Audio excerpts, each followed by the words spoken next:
Hey everybody, I hope you're doing well. My name's William and this is a set of Corsa Competition. Today we're going to be driving the Mercedes AMG GT3 around the Nurburgring GP circuit. I'm going to be putting together a setup for it and showing you guys the hot lap of the best lap I can get around here. Going to be going through the setup as well with maybe some tweaks and adjustments you can make to make it a little bit more suitable to your driving style if you do not like it exactly the way I had it set up. There'll be some good information in there for you, hopefully to make it a little bit more um, approachable for you if, like I said, if you don't like it exactly the way I had it set up.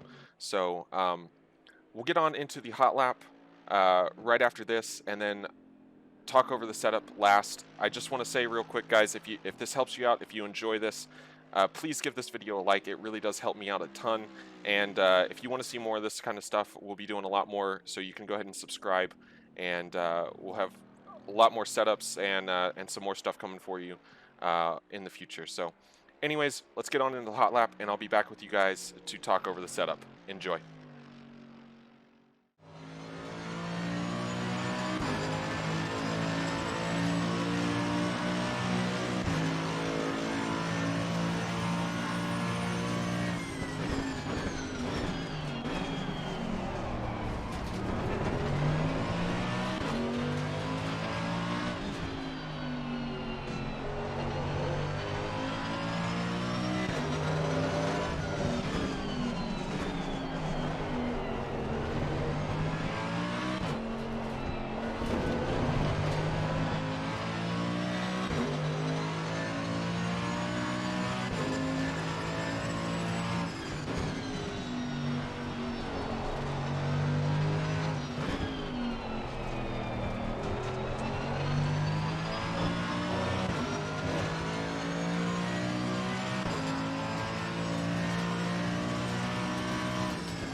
Alright everybody, that was a hot lap around Nürburgring GP in the Mercedes AMG GT3. We managed a 154.384. Go ahead and look at the timetables so you can look at all my glorious invalid laps that I did. So all purple sectors, and I think that they're all legit except for Sector 1 here. Just really struggled at first getting this set up. Just trying to get a little bit of understeer out of it, but we wound up, like I said, with a 54.384. Definitely a little bit more speed in it as well, but overall very happy with the way the car handled, and it is a little bit aggressive, but we'll talk about that looking at the setup. So we started with the aggressive preset as always, and this is what I wound up with. Increase the toe a little bit on the front to give the front a little bit more turn in. So if you want to kind of take some of the initial turn in out of the front out of the car, you can just reduce that back. I think this is where it started, 0.1 degree, but this is where we're running really low on the cambers as well. This car just felt a lot better on lower cambers, and we were aiming for 28 psi both front and rear for the hot tire pressures. If you want to kind of numb the rear of the car out, make it a little bit less sensitive, which it is. It's a little bit twitchy on this setup on the rear, especially on power. So the exit of the corner, you can just take about a half a pound of pressure out of the rear, and that really does do the trick. But I kind of wanted a little bit more responsiveness out of the back of the car. TC and ABS on 2 for this. Once again, personal, but those are my settings nonetheless. We are running the brake pad compound on 2 front and rear. Onto the suspension stuff, I moved the brake bias way back. 58.2, much better braking performance over where it started. Also, reducing the camber helped a lot. This car is much better on the brakes with the lower camber. We also softened basically the entire car up, so the wheel rate's just a lot softer. Definitely on the rear of the car, I noticed it really kind of tamed the rear end down. If you want to try the aggressive preset, you'll probably notice, at least in my opinion, it was pretty wild on the rear of the car. So we wound up reducing the wheel rates all the way around. On the front, it really helped with the mid-corner grip, which is ultimately, like I said, that's kind of what I was struggling with. The understeer on the car, it was turning in just fine, but the mid-corner, I just felt like the front end of the car was not in the track at all. So that is where we are on that. If you still want to kind of tame the rear down, you can probably try lowering the rear wheel rate a little bit more. But realistically, what I would do if you want to tame the back of the car a little bit more on throttle, reduce the preload diff. I did run it all the way on the minimum setting, and it is just fine. You can also, if that's a little bit too sketchy on turn-in because of the way the preload diff works, if you reduce it, the car will be a little bit more free on turn-in, but a little bit more steady on corner exit. So if that kind of makes it a little unmanageable for you on turn-in, you can also increase it by quite a bit to about 100 or so. And actually, that's probably a little too aggressive, probably like 90 or 80. And if you do that, you will have a very steady car on turn-in because the way the diff was working. But on corner exit, both your rear tires are going to want to be spinning up, and ABS will come and save you at that point. So if you want to go with that strategy, you definitely can. We'll talk about something else you can do if you want to manage that a little bit more. But here's the dampers. Either way, massive reduction on the fast bump on the car and a little bit of an increase on the fast rebound as well. That was the most notable.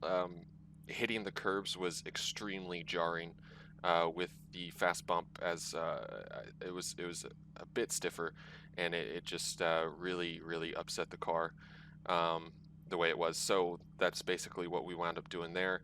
You can copy these settings over. Dampers it's a lot to tweak with. If you really want to dial them in and get it perfect, you can probably come up with better settings than that.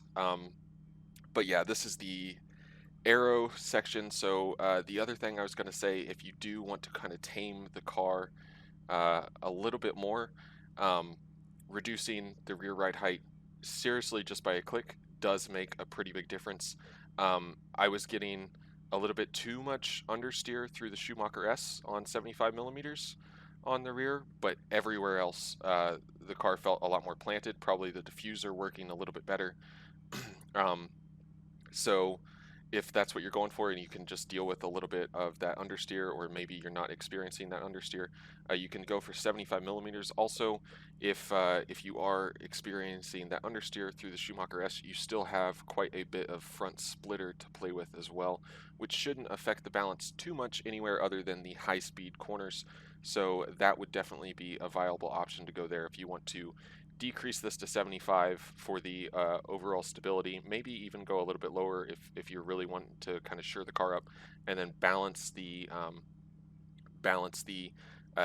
aero out with just some more splitter on the front.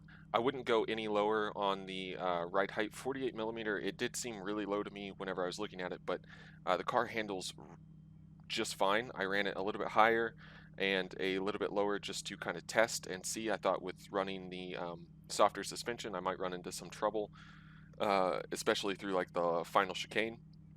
But it feels completely fine to me.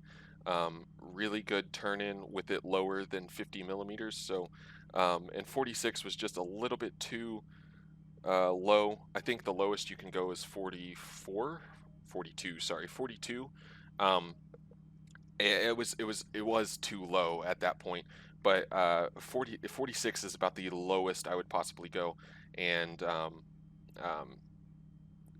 48, like I said, I was getting the turn in I wanted. I was getting the response out of the car I wanted, the braking performance, everything. I didn't feel like I was bottoming the front of the car out on anything too hard. Very good balance. This is a very fun car to drive around this track. Maybe it's just the track I like. I feel like I've said that for the last couple cars I've driven. But anyways, guys, that is the setup. Pretty basic, pretty quick run through. If you do give it a try, let me know how you get on with it in the comments below. If this setup helps you out, or you know, it's at least something for you to build on. Liking the video helps me a ton, guys. That's really the best way to support is to like it. If you have any questions or anything like that, also leave it in the comments below. Try and answer as many of those as I can. I try and read all the comments, so I appreciate it. I appreciate all the support as always, guys. You're all really awesome, and really it's great doing this kind of stuff, and getting some of the positive feedback I get really makes it worth it to me. So I appreciate you all. Until next time, I'll see you later. Bye bye.